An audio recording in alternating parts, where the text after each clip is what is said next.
So, in this unit we've been learning about probability distributions. So on the first day we learned about what a general probability distribution is. And for the rest of the unit we're learning about specific subsets, specific types of probability distributions. So yesterday was about the uniform distribution, and today we're going to be talking about a binomial distribution. So for the uniform distribution, we knew it was uniform because the probabilities were evenly split amongst all the outcomes. Today, to tell that it's a binomial distribution, three things have to be true. The first thing that has to be true is the distribution has to have independent trials where the outcomes are either a success or a failure. And success we denote with P, and failure we denote by a Q. Okay, so that's the first criteria. It has to have a probability of success and a probability of failure. The second criteria here is that the probability of success is unchanged from one trial to the next. So that means completing one trial doesn't affect the chance of being successful in the second trial. That's really just saying it's going to be independent trials.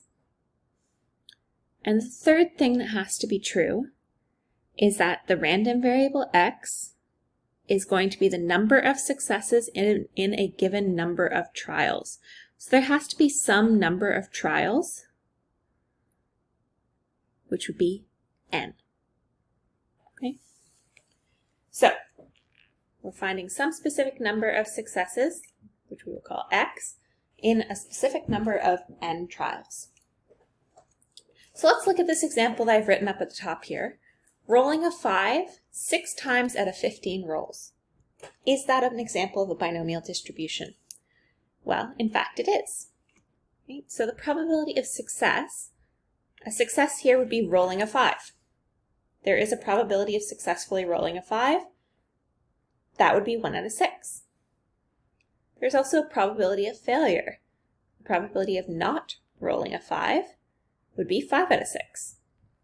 Okay, so we passed that first criteria. There's a success and there's a failure. The second criteria is that the probability of success doesn't change from one trial to the next. And that's true. When we roll a dice, it doesn't affect the outcome of the second roll. It's independent. So it passes our second criteria. And the third one is that we're trying to find x successes in n trials. Okay, and we are here. We're trying to find 6 successes in 15 trials. So there is that specific number of trials, and we do have a specific number of successes. Okay, so it passes all three of our criteria, and that makes that example an example of a binomial distribution. Okay, so the next thing we're going to do is we're going to come up with a formula to calculate the binomial distribution. So we are finding the probability of getting x successes in n trials. So what you might do is you might say, okay, to find x successes, I'm going to take the probability of success, in this case p, and I'm going to raise it to the power of x. Okay, that would give me my x successes. And of course, if there's x successes, the rest of them are going to be failures. So I can multiply this by q to the power of what's left over. So when we do n, the number of trials minus our successes, we would get our failures. What this doesn't take into account is that there's a bunch of different ways of ordering successes and failures, right? Because this would really only be one of the specific orders. It would be success, success, success, success, failure, failure, failure, failure, failure. So to order them, what we're actually going to do is we are going to take the n different spots. You can kind of think of them as little dashes representing each trial. And we are going to choose, or see how many different ways, we could choose where to place our x successes. And that actually takes into account the number of different orders that you could have of successes and failures.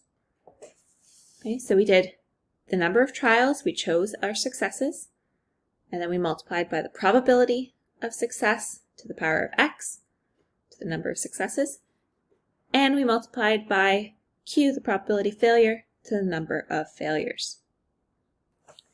And that would give us the probability of x successes. The next thing that's here is that there is an expected value for a binomial distribution, and this is e of x equals n times p. So what's nice about this is that you don't need to do all that sum of x times p of x plus x times p of x plus x times p of x on and on and on and on and on. It's one nice little formula for you. Okay, and this only works for binomial distributions. So remember, the n here is number of trials, and the p is probability of success.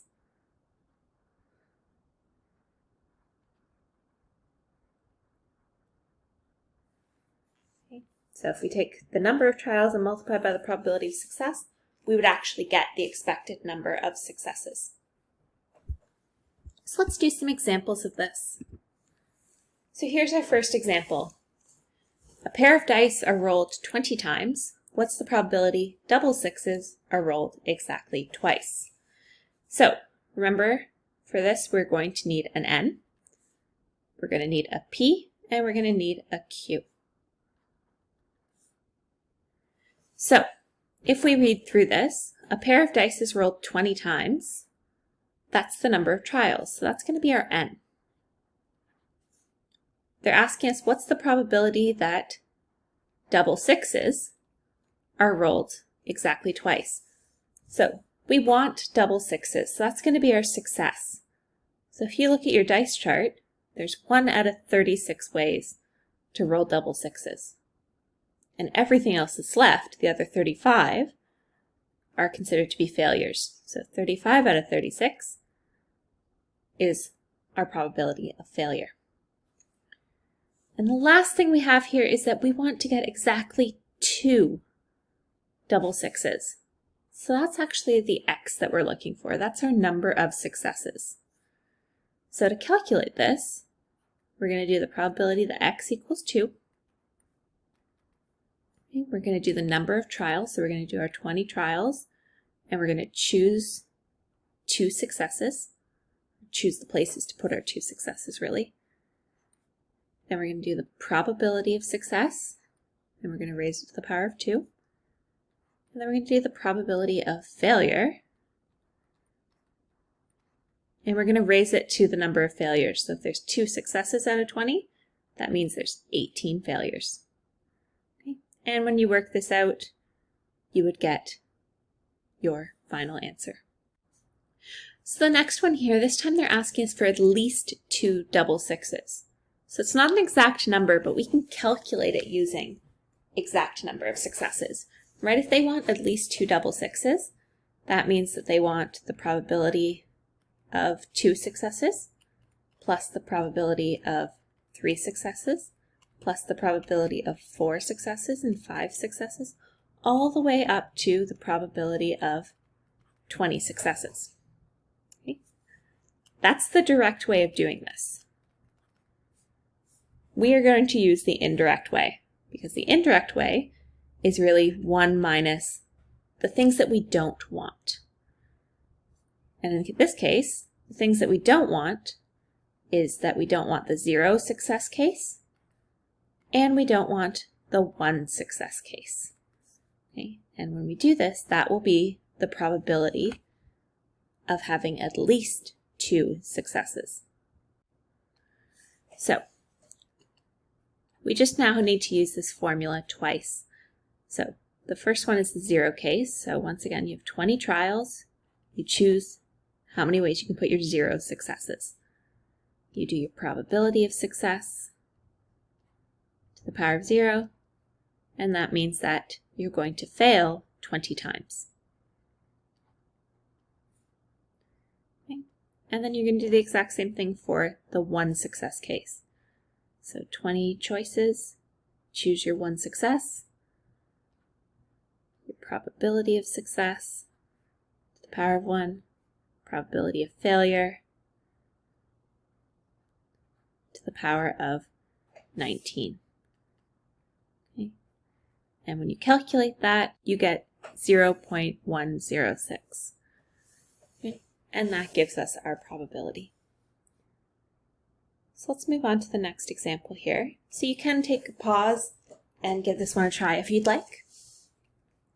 So in the manufacturing process, it is estimated that 0.1% of products are defective. If a client places an order for 25 products, what is the probability at least one is defective? So defective is what we want, so that's actually going to be our success, is being defective. And we know that success is 0.001, right? That's 0.1% as a decimal, which means failure is going to be 1 minus that, which would be 0.999. So there's probability of success, probability of failure. And the last thing we need is a specific number of trials. Okay, there's 25 items, so there's 25 different trials for a defective item. And we want to find the probability that X is greater than or equal to 1. Okay, so once again, I'm going to do this the indirect way, because if we want at least one defective item, that means that we don't want no defective items. Okay, so take a minute, write out the formula, and give this one a try. And this is hopefully what you get as your answer. There is a 2.5% chance that at least one item is defective.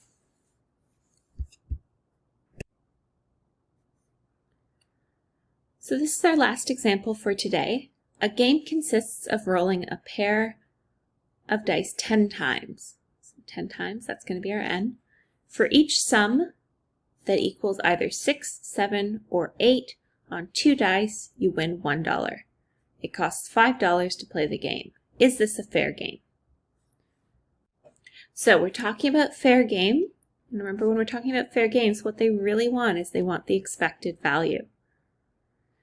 So usually it would be the sum of x times p of x, and you'd have to find the probability distribution. But because this is an example of a binomial distribution, we can use the shortcut of just doing n times p. Okay. So once again, let's go through why this is a binomial distribution. So there's a specific number of trials, right? We're rolling it 10 times. There's going to be a probability of success or failure because you either get a 6, 7, or 8, or you don't. And when we're rolling dice, it's independent, so that means that it fits that last criteria. Okay, so let's go through this. So we need the n. We already have that. It's going to be 10. The last thing we need to find is the p, so probability of success. So if we look here, 6, 7, or 8s are all of these numbers. And if we count those out, there are 16 of them out of the 36 possibilities. And when we multiply this together, we get our expected outcome of $4.44 because it costs $1 to play. So if you get a 4.4 as your expected value, times $1 would be $4.44. And since it cost $5 to play the game, then our overall expected value would be positive $4.44, because that's your payout, minus $5. So you would expect to lose 56 cents. Should be a negative there. So this is not a fair game. E of x doesn't equal 0, so the game is not fair.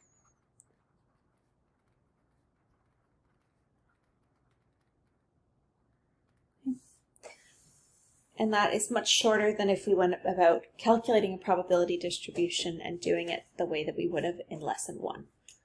Okay, so if it is a binomial distribution, you want to make sure that you're doing the expected value using the binomial distribution method. Otherwise, you're just wasting your time with it.